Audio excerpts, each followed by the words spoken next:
memaparkan materi tentang biostatistik, yaitu dari definisinya. Statistik secara sempit diartikan sebagai data, dan arti secara luas diartikan sebagai alat.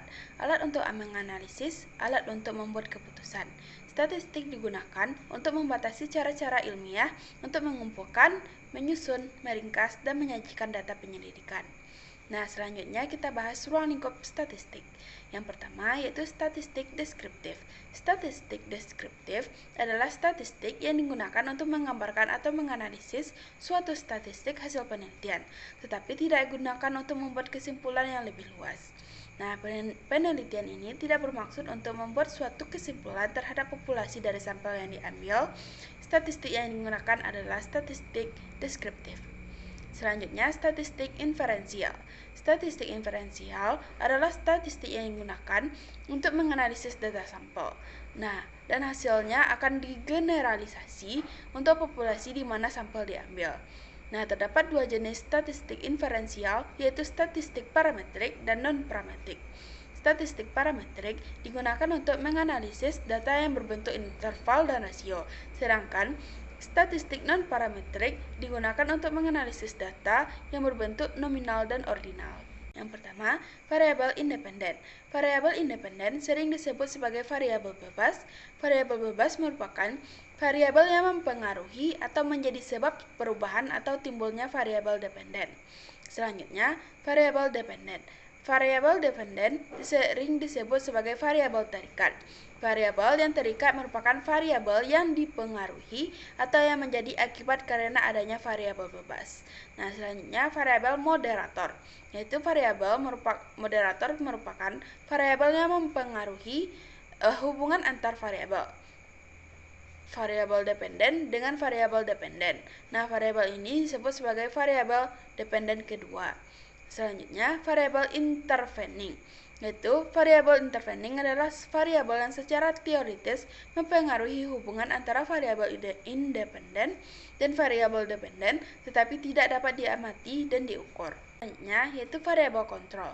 Variabel kontrol merupakan variabel yang dikendalikan atau dibuat konstan, sehingga hubungan variabel dependen dan independen tidak dipengaruhi oleh faktor luar yang tidak diteliti. Selanjutnya, sumber data kesehatan. Yang pertama yaitu data primer, merupakan data yang dikumpulkan oleh peneliti yang digunakan untuk menjawab tujuan dari penelitian secara spesifik. Data primer dapat diperoleh dari kegiatan survei penelitian di lapangan. Data sekunder merupakan data yang telah tersedia atau telah dikumpulkan oleh orang atau lembaga tertentu. Nah, misalnya Biro Pusat Statistik. Data sekunder dapat diperoleh dari catatan laporan Dinas Kesehatan sebagai kegiatan surveillance di Dinas Kesehatan. Selanjutnya, skala pengukuran.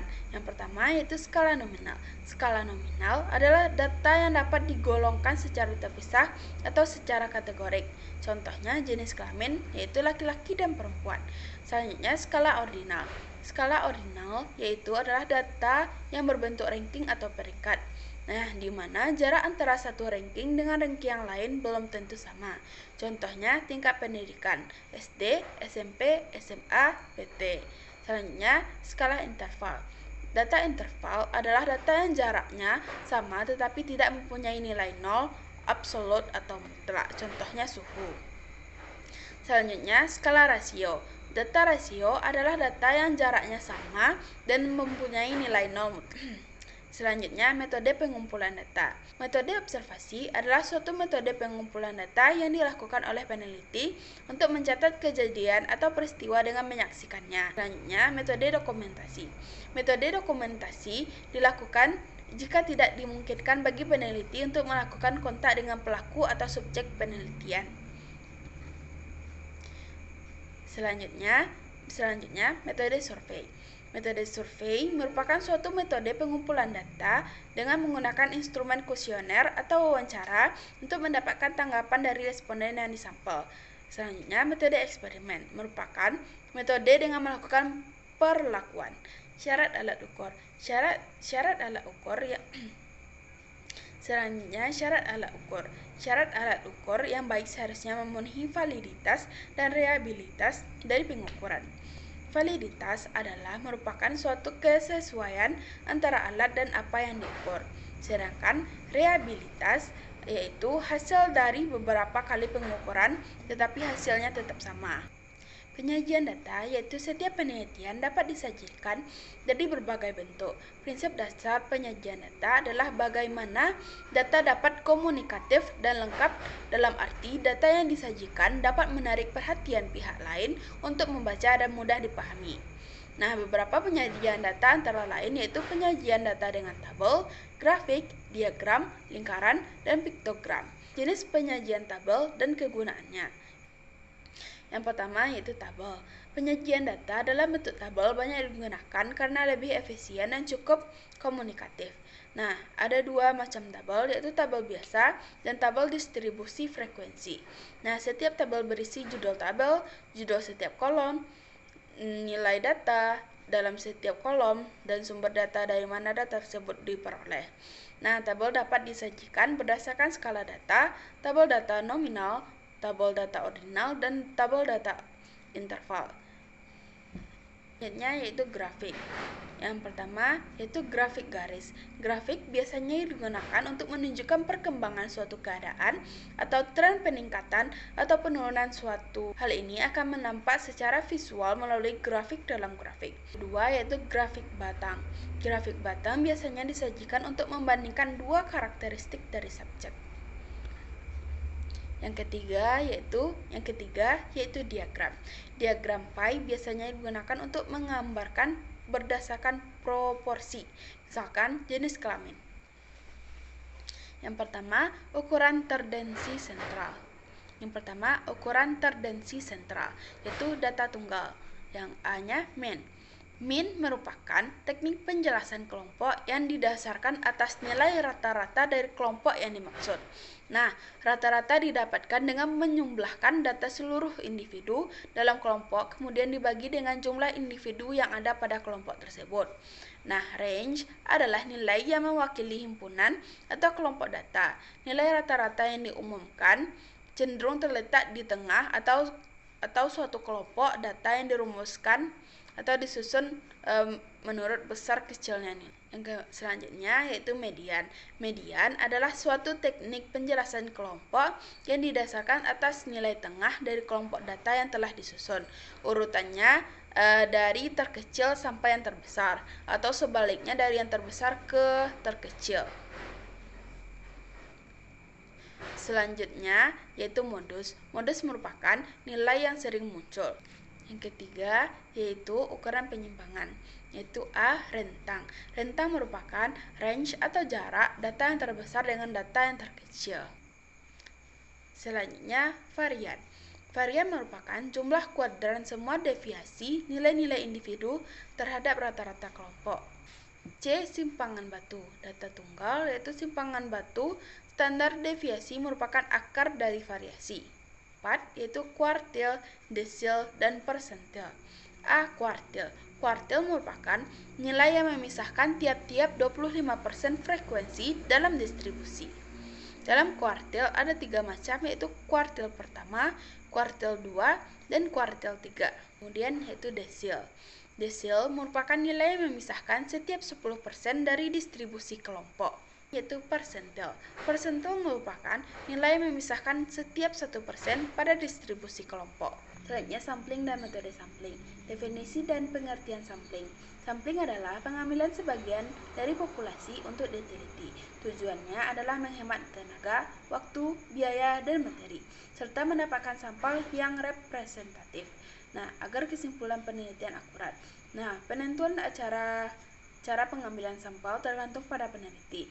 Namun, yang terpenting adalah bagaimana sampel dapat mewakili populasi yang diteliti. Dua cara pengambilan sampel yang dikenal adalah random dan non-random. Pertimbangan dalam penentuan ukuran sampel, hipotesis, dan desain penelitian sangat penting dalam menentukan rumus ukuran sampel yang tepat. Uji statistik yang digunakan akan tergantung pada tipe hipotesis dan skala data. jenis-jenis metode sampling. Yang pertama, simple random sampling, yaitu sistem pengambilan sampel didasarkan pada angka acak yang muncul setelah memberi nomor pada seluruh populasi. Kelebihannya yaitu memberikan dasar probabilitas pada teori statistik, mudah dipahami. Selanjutnya kelemahannya, yaitu membutuhkan penomoran semua populasi, subcluster dapat terpilih semua, individu terpilih bisa sangat tersebar. Selanjutnya sistematic sampling, yaitu lebih hemat waktu dan sederhana, menekankan pada sistem interval dari hasil proses random. Interval sampel ditentukan dengan membagi populasi dengan ukuran sampel yang diinginkan.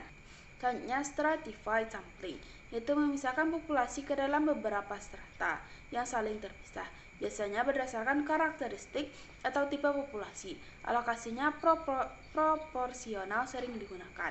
Selanjutnya cluster sampling, yaitu populasi dibagi menjadi beberapa cluster yang saling terpisah dan tuntas. Berbeda dengan strata, cluster harus sehomogen mungkin. Pemilihan cluster dapat dilakukan dengan acak sederhana atau sistematik. Selanjutnya ukuran sampel. Pemilihan rumus perhitungan ukuran sampel yang tepat harus disesuaikan dengan hipotesis dan desain penelitiannya. Penting juga untuk memahami apakah sampel bersifat independen atau dependen, dan apakah pengujian melibatkan selanjutnya yaitu pengujian hipotesis. Definisi hipotesis. Hipotesis adalah dugaan sementara. Yaitu yang perlu dibuktikan secara empiris melalui penelitian. Jika didukung data, hipotesis menjadi dalil. Jika tidak, maka tidak terbukti. Uji statistik pada prinsipnya menguji hipotesis nol. Hipotesis umumnya merupakan pernyataan positif, bukan negatif. Jenis hipotesis. Yang pertama yaitu hipotesis deskriptif, yaitu menyatakan eksistensi, ukuran, atau distribusi kasus. Contohnya, rata-rata anak berkeluarga di Jawa adalah 4 orang. Kemudian, hipotesis hubungan, yaitu menjelaskan hubungan antara dua variabel. Contohnya, ada hubungan antara kepuasan kerja dengan produktivitas. Selanjutnya, hipotesis sebab akibat, yaitu satu variabel sebagai sebab, variabel lain sebagai akibat. Contohnya, kepuasan kerja adalah penyebab produktivitas. Selanjutnya hipotesis perbandingan, itu melihat perbandingan antara satu variabel dengan variabel lainnya. Contohnya, ada perbedaan wanita dan pria dalam memilih pasta gigi. Cara menguji hipotesis. Yang pertama, pernyataan hipotesis, yaitu merumuskan hipotesis nol dan hipotesis alternatif. Selanjutnya pengujian hipotesis, yaitu pemilihan uji statistik disesuaikan dengan data skala, metode, distribusi data dalam bentuk hipotesis. Kemudian menentukan tingkat signifikan, yaitu tingkat signifikan yang umum adalah 10%, 5%, dan 1%. Selanjutnya menentukan daerah penolakan dan penerimaan hipotesis. Daerah penolakan atau penerimaan didasarkan pada signifikan yang diinginkan yang dapat berupa satu sisi atau dua sisi dan tergantung pada arah hipotesis alternatif. Selanjutnya membuat keputusan hipotesis. Membuat keputusan dibuat dengan membandingkan nilai hitung uji dengan standar label atau membandingkan taraf signifikan. Selanjutnya penelitian tanpa hipotesis, yaitu penelitian deskriptif dan evaluasi tidak selalu diikuti oleh hipotesis karena lebih menekankan pada evaluasi pelaksanaan daripada dugaan. Uji statistik untuk populasi. Uji satu populasi untuk menguji hipotesis pada satu populasi. Statistik parametrik yang dapat digunakan jika data interval atau rasio adalah uji tes satu sampel populasi. Uji chi-square digunakan untuk menguji hipotesis bila data populasi terdiri dari 2 atau lebih kelas dan data berbentuk nominal.